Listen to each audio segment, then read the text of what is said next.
So if you happen to catch the financial news around Ambuja Cements Q2 results, for fiscal Oh, 26, yeah. hard to miss. You almost certainly got hooked by that massive growth figure, that triple-digit number. The 364% PAT growth, profit after tax, yeah. Exactly. I mean, a number like that, it just stops any investor right in their It tracks. absolutely commands attention. But, the headline often kind of hides the full story, doesn't it? That's why we're here. Right. Today, we're doing a deep dive into the operational and financial intelligence behind Ambuja Cement's Q2 and H1 FY26 performance. We're pulling everything straight from their latest investor presentations and the media releases, Yeah. dated November 3, 2025. And our mission today is really to look past that incredible PT figure and actually dissect the strategic machine that's driving the business, Yeah. right? Is this growth mainly coming from, say, recent mergers, or is it something else? Are they finding some kind of radical operational efficiency? Good questions. We really want to equip you with the essential nuggets of knowledge, the things you need to understand, not just the numbers, but, the strategic direction here, especially in India's building materials sector. Okay, so let's start maybe with the foundational stuff, the Right. Q2 FY26 operational numbers, because this is where you really see let's say, the quality of the earnings. Consolidated cement volume was up a staggering 20% year over year. It hit 16.6 million tons. 20% volume growth. Wow. In like a mature industry like cement, that's almost unheard of. It really is. It's got to be, roughly 5 times the average volume growth across the whole industry. That signals some serious market share capture. Definitely. And that massive volume push, well, it translated directly to revenue. Highest ever for a Q2, actually. RS 9,174 crore. So up 21% year over year. Okay, impressive top line. But what about profitability per unit? Right, and this is the figure we really want you to kind of focus on, profitability per ton. The consolidated EBITDA per metric ton, a lot of people call it PMT, was RS 1,060. Now that's up 32%. 32% increase in profit per ton. Yeah. That PMT number is really the gold standard for measuring operational efficiency in cement. I mean, if they're making more per ton while selling significantly more volume, well, that's a powerful combination. Okay, but before we dig deeper into that profitability, we need to address the elephant in the room. That huge PT number, the 304% growth. How much of that was actually operational? That is absolutely essential context, yes. Mhm. While the reported profit after tax was RS 2,302 crore, you really need to know that this figure includes a very large one-time income tax provision reversal Ah, okay. How large? for RS 1,697 crore. Wow, okay. So most of it. Pretty much. This reversal, it stems from some favorable high court decisions, basically resolving previous tax issues. So while it's definitely positive for the company's balance sheet, legally speaking, it's Yeah. a true operational story, that rests entirely with that 20% volume growth and the 32% jump in the PMT EBITDA. Perfect. Okay. That clarifies things immensely. So let's drill down into segment 1 then. The profitability engine. You mentioned the strong EBITDA per ton. Was this just a lucky quarter, or is there more evidence? Good point. If we look at the half-year figures, so each one of FY26 consolidated, the EBITDA PMT holds up. It reached RS 1,064. That's still a 30% jump year over year. And what's maybe even more revealing is the performance of the core existing assets, the original Ambuja and ACC businesses combined. Right, the legacy operation. Exactly. Their legacy assets actually delivered an even higher EBITDA in Q2, roughly Rs 11,189 PMT. Okay, so this isn't just about adding shiny new plants through acquisitions. They seem to be squeezing more efficiency out of everything they already own. Precisely. It's this relentless focus on operational tightening, and it pushed the consolidated EBITDA margin up to 19.2% in Q2. 19.2%. Yeah. And how much is that up? That's a significant jump, 4.5 percentage points higher than the previous year. And this quality of earnings, it's really supported by the underlying stability of the whole organization. I mean, they remain debt-free. Still debt-free. Yeah. Still debt-free, which gives them huge flexibility, obviously. They hold the highest credit rating, AAA stable, and they boast a net worth nearing Rs 70,000 crore. So a very strong base. That capital strength is absolutely crucial when you hear them talk about their ambition or their stated goal of becoming the lowest cost producer. How concrete is that roadmap? Are they just talking synergies, or did they have actual measurable targets for cost leadership? Oh, it's highly measurable, and we're already seeing some impact, actually. The overall cost of sales was reduced by 5% year over year just in this last quarter, Q2 FY26. 5% already? Okay. Yeah, reflecting those initial benefits of, group-wide procurement, logistics optimization, things like that, but future targets, they're even more aggressive. Okay, lay out the path for us. What are they aiming for? They're targeting a total cost of approximately Rs 4,000 PMT, that's a per metric ton, by the time they exit March 26. 4,000. Okay, and the ultimate goal, the big one, is to drive that down further to a Rs 3,650 PMT by the end of FY28. 3650. Wow. To put that in perspective, cutting what, nearly 10% from your total production cost over 3 years in a heavy industry like this, that sounds monumental. It absolutely is. So how do they get there without, sacrificing quality or maybe even volume? What are the biggest levers they're planning to pull? Well, the focus seems to be twofold: raw materials and, crucially, power. Hmm. First, on raw materials, they're looking at reducing costs through long-term, high-volume tie-ups for inputs like fly ash and slag. The idea is that lets them sustainably reduce the clinker factor, which is the most expensive component in cement, by about 1%. Okay, 1% on clinker factor, that adds up. What's the second lever? Power. Power. And this is where it gets really interesting, I think. They aim to reduce the cost of power quite dramatically from Rs 6.0 per kilowatt hour in Q2 FY26 Six rupees, okay. down to Rs 4.5 per kilowatt hour. 4.5. That's a 25% reduction in energy cost. If they actually hit that target, that's a complete game changer for their cost structure, isn't it? It is. And it brings us directly to their capacity strategy, because it's all interwoven, you see. The cost-cutting plan and the capacity expansion. To hit that kind of 20% volume growth consistently, well, you obviously need the physical capacity. But they seem to be doing it in perhaps the most capital-efficient way possible. Right, because we saw they've actually upped their FY28 capacity target. They were aiming for 140 million tons per annum, 140 MTPA, and now they're pushing for 155. That's right, an extra 15 MTPA. So how are they adding that incremental 15 million tons without, well, breaking the bank? This is the strategic nugget we really want you to take away from this section.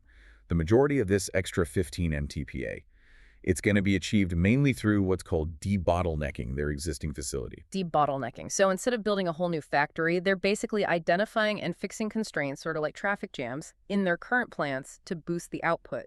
That's a perfect analogy, exactly. And the cost of achieving this extra capacity is, well, it's pretty staggering. They report that the capex required for this 15 MTPA is only $48 per metric ton. $48 a ton. $48. Now, just for context, if you were to build a comparable brand new greenfield cement plant from scratch, that could easily cost you anywhere from, say, $100 to $120 per metric ton. Wow. So they're achieving significant capacity growth at less than half the typical cost. This really validates that whole synergy thesis perfectly, I think. That's not just efficient. That's almost an unfair advantage in capital allocation, isn't it? So what's the immediate capacity picture look like? What's actually coming online soon? Okay, so current capacity sits around 107 MTPA. They've already started the trial run for a major new kiln line, 4 MTPA capacity at their Badapara plant in Chhattisgarh. 4 million tons there. Okay. They've also just operationalized the 2 MTPA Krishnapatnam grinding unit. And critically, we expect an additional 7 MTPA from other grinding units to become operational in Q3 FY26, so the next quarter. So the pipeline is pretty robust and immediate then. Very much so. Okay, but capacity is, well, it's kind of useless if you can't get the product to the customer cheaply and efficiently. Let's pivot to logistics and their digital strategy. In a heavy industry like this, freight and forwarding are always major cost centers, potential profit sinks. How are they optimizing their supply chain? They seem to be systematically trying to reduce their reliance on road transport where it makes sense. They have a concrete target, actually, to increase their share of sea logistics, using ships up to 5% by FY28. 5% by sea? Yeah, and it's not just talk. They've backed it up by ordering 7 new vessels, large ones, 65,800 DWT capacity. Furthermore, they expect their aggressive capacity planning, especially putting these grinding units closer to key markets, will actually decrease the average distance the product has to travel, the lead distance. By about 50 kilometers overall. 50 kilometers less travel. Yeah. That adds up across millions of tons. Yeah. And what about that Kangan Core agreement? That sounded like a potentially major strategic shift. It really is. Yeah. They've signed an MU, a Memorandum of Understanding, with the Container Corporation of India Limited Concor. It's specifically to use rail for transporting bulk cement. bulk cement by rail. How? Using specialized tank containers. Yeah. It's quite a clever strategic move, actually. Rail is inherently cheaper, generally more predictable for long distances compared to road transport. Right. So it provides cost reduction, but at the same time, it significantly reduces their carbon footprint, which ties back nicely to those ESG targets we'll probably touch on later. Green logistics playing into cost reduction. Makes sense. Okay, let's discuss the final piece of this operational puzzle. Digital intelligence. They launched something called CNOC. What exactly is the Cement Intelligent Network Operations Center? CNOC is, well, you could think of it as their central nervous system for operations. It's all about integrating an artificial intelligence layer deep into the entire enterprise fabric. So connecting production sites, logistics, inventory levels, sales data, all in real time. They actually define this initiative as facilitating a paradigm shift. A paradigm shift. Yeah. Strong words. Yeah. The goal here isn't just, incremental improvement here and there. It seems to be about using AI to coordinate literally thousands of moving parts across the whole business, all to drive towards that aggressive Rs 3,650 per ton cost structure we talked about. Okay, so internal efficiency, AI, logistics. Yeah. It's all driving towards that low-cost goal. But this kind of internal drive is always magnified when you have, the wind at your back from the market. What are the major market and policy tailwinds supporting the cement sector in India right now? Well, the government policy environment has actually been quite favorable recently. First, the whole sector benefited from the GST reduction on cement. It moved from 28% down to 18% under recent reforms. Big drop. Huge. Second, the withdrawal of that Rs 400 per ton coal compensation cess provided pretty immediate cost relief across the board. And they also benefited from simplified limestone mining rules. Makes things a bit easier. And are they pocketing those policy benefits like the GST cut, or are they passing them on to customers? That's a crucial point. According to the source material we reviewed, the benefit from the GST reduction has been fully passed on to customers. Fully passed on. Which is important, right? It enhances their competitive pricing in the market without forcing them to sacrifice those operational gains they're achieving elsewhere. Makes sense. Looking forward then, what does the macro demand picture look like for cement over the next couple of years? The forecasts look pretty strong, actually. Cement demand is projected to expand by about 7% to 8% in FY26. 7 to 8% growth for the whole sector. Yeah. And this is supported by, well, massive government capital outlay infrastructure spending. It's slated at, I think, USD 135.1 billion in FY26. That obviously drives a lot of projects. Plus, you've still got continued growth in both rural and urban housing, which remains that kind of foundational engine for demand. And just briefly, what's the latest on integrating the assets they recently acquired? Orient, Penna, Sanghi. Right. All those acquired assets, Orient, Penna, and Sanghi, have now been fully integrated operationally onto the Adani Cement brands. The formal legal merger processes for Sanghi Industries and Penna Cement specifically are both currently underway. They're expected to be completed by the end of this fiscal year, FY26. That will finalize that huge consolidation effort.